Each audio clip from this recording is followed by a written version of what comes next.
What are we? Some kind of The Suicide Squad? James Gunn is a good director, and this movie is also pretty solid. You got Margot Robbie here, and she is fantastic, but like, duh, that's an objective truth of life. Idris Elba is also really good, and I really do like his character, even though it's obvious that he's Deadshot without actually being Deadshot, even to the point where the incentive in him joining the team is, oh, Bloodsport, you better help, because your daughter, huh?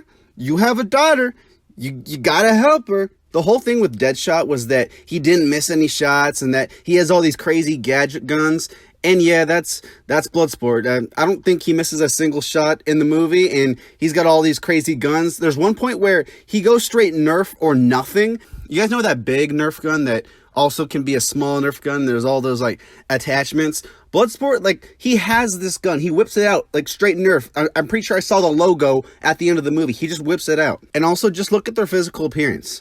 I mean, come on, guys. They both got beards. If you would have told me 5 years ago that I'd one day be watching a movie where Sylvester Stallone plays a shark that, like, is a superhero, yeah, I'd assume that movie's trash. But this movie's not trash. A Polka Dot Man, he's here too.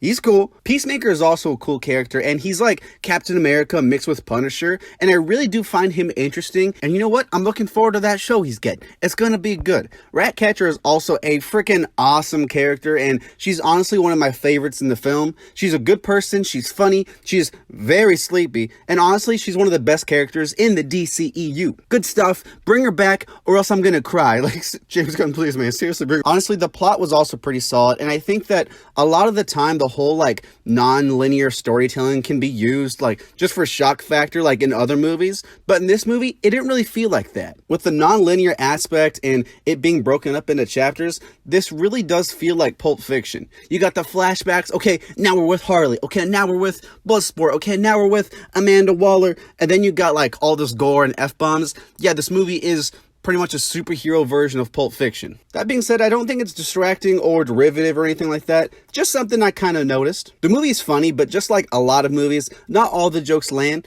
and that's okay. We're not perfect. The ending is a little drawn out, and it feels a little long, but again, maybe I should stop seeing these movies at like close to midnight.